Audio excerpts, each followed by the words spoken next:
안녕하세요. 평생학교 시청자 여러분, 소화기내과 교수 이태희입니다. 이번 강의에서는 변비에 대한 진실과 오해에 대해 알아보겠습니다. 매일 변을 못 보면 변비일까요? 정답은 아니오입니다. 변을 못 보더라도 일주일에 3번 이상 배변을 하고 시원하게 잘 보시면 변비가 아닙니다. 반대로 매일 변을 보더라도 대변이 단단하거나 배변 중에 힘도 많이 줘야 하고 또 배변 시에는 항문이 막힌 것 같거나 배변 후에는 잔변감이 있어서 불편하시면 변비라고 할 수 있습니다. 그래서 배변 횟수만으로는 변비라고 진단할 수 없습니다. 변비 환자가 4일 동안 3번이나 대변을 보셨다고 하셨습니다. 얼핏 보면 거의 매일 배변을 했으니까 정상처럼 보이지만 환자의 대장 통과 시간은 정상보다 많이 지연된 70시간이었습니다.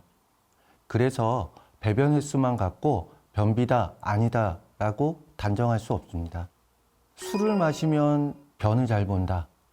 사실 술을 마시면 오히려 변비가 나빠지는 경우가 더 많습니다.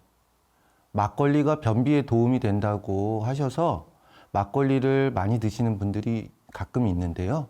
그런 경우라도 사실 변비를 위해서 음주를 추천하지는 않습니다. 잦은 음주는 간 건강을 해칠 수도 있고 음주로 좋아질 변비라면 변비약으로 안전하게 잘 조절할 수 있기 때문입니다. 숙변을 없애려면 장 청소를 하면 된다? 인터넷에서 숙변과 관련된 내용이 많습니다. 대장 내 주름벽에 끼어있는 숙변이 독을 내뿜어 피로, 두통, 피부 트러블을 일으킨다고 홍보하고 있습니다. 그러나 숙변은 의학적으로 존재하지 않습니다. 일각에서는 미신에 가까운 숙변을 광고해서 건강보조식품을 판매하거나 장 청소를 권하고 있습니다. 저명한 미국 소화기 학회지에 장 청소에 대한 의학적인 근거를 알아본 연구가 발표되었습니다. 장 청소로 인한 합병증으로는 탈수, 전해질 장애, 직장 천공, 직장 출혈, 세균성 장염 등이 보고되었습니다. 그 연구에 따르면 장 청소로 인하여 건강을 증진시킨다는 의학적인 근거는 없다고 결론을 내렸습니다. 섬유질이 변비 치료에 도움이 될까요? 일반적으로 섬유질 섭취는 변비 증상을 개선하는 데 매우 도움이 됩니다. 다만 심한 변비에서는 섬유질을 과도하게 섭취하는 경우 가스도 많이 차고 복통도 발생하고 변비가 오히려 더 나빠질 수 있습니다. 37세 한 여성이 복통으로 병원을 방문하였습니다. 20대부터 변비가 있어서 식이요법으로 지내다가 최근 한 달 전부터 변비가 나빠져서 평소보다 더 차전자피 등의 섬유질을 많이 섭취했다고 합니다. 복부 CT에서 S자 구불결장 위로 대장이 대변으로 매우 많이 늘어난 상태를 보이고 있습니다. 내시경 검사에서 S자 구불결장의 내강은 좁아져 있는데 이 브리스톨 1형의 단단한 대변이 내강을 꽉 막고 있었습니다. 이분은 대장 근육의 신경절에 문제가 있었는데 이 저신경절증 부위는 기능적으로 좁아져 있는 상태가 됩니다. 이런 상태에서 섬유질 섭취로 부피가 커진 대변 덩어리들이 대장을 막게 된 것이었습니다. 일주일 이상 대변을 못 보거나 염소똥 같은 단단한 대변을 보이는 경우 차전자피 같은 섬유질을 먹으면 오히려 복부 팽만, 복통이 더 심해질 수 있습니다. 알로에나 양배추가 변비에 도움이 된다는 말이 많습니다. 알로에는 안스라키놀론이라는 이 자극성 변비약 성분을 포함하고 있기 때문에 일부 변비 환자에서 도움이 될 수 있습니다. 하지만 이런 자극성 화재에 오랫동안 노출된 경우 이 사진처럼 대장 점막이 까매지는 대장 흑색증이 발생할 수 있습니다. 대장 운동을 유발하는 자극은 대장 안에 있는 대변 덩어리의 기계적인 압박입니다.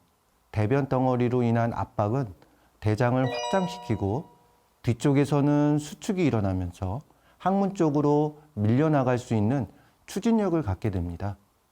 알로에 성분 자체가 매우 강력한 자극성 화제인 안트라키놀론이기 때문에 종종 설사를 보게 됩니다.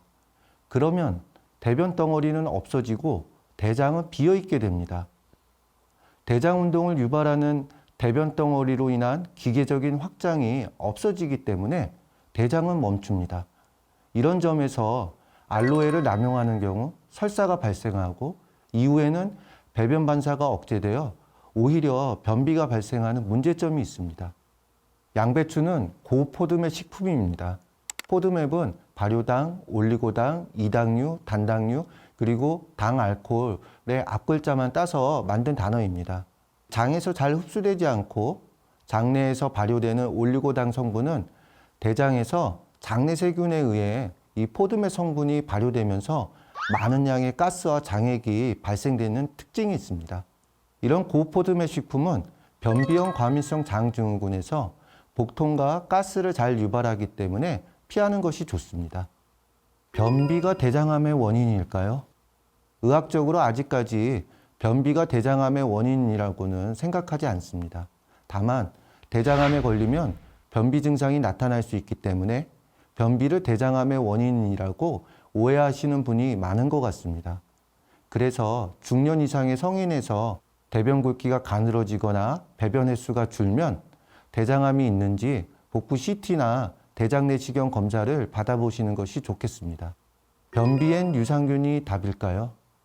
유산균은 장내 유해균을 감소시키고 장내 세균총 균형에 도움이 되고 대장 통과 시간을 개선해서 일부 변비 환자에서 유산균이 이 변비 증상을 개선하는 데 도움이 된다고 합니다. 하지만 변비 환자마다 유산균의 다양한 반응을 보이기 때문에 생활 습관 개선에도 반응이 불량한 변비 환자에서는 변비약보다 먼저 유산균을 추천하지는 않습니다. 31세 한 여성 환자는 변비로 외래에서 그동안 약물 치료로 잘 조절해 오셨습니다. 그런데 주변 지인이 특정 유산균이 변비에 좋다고 추천을 해서 환자는 변비약을 임의로 중단하고 유산균만 복용하였습니다. 어떻게 됐을까요? 유산균을 복용한 첫 3개월은 변비가 잘 조절되는 듯 했으나 최근에는 배변 횟수가 줄고 대변도 단단해지고 복통이 발생해서 입원하였습니다. 이 환자는 영상검사에서 복막염이 의심되었고 결국은 수술을 받았습니다.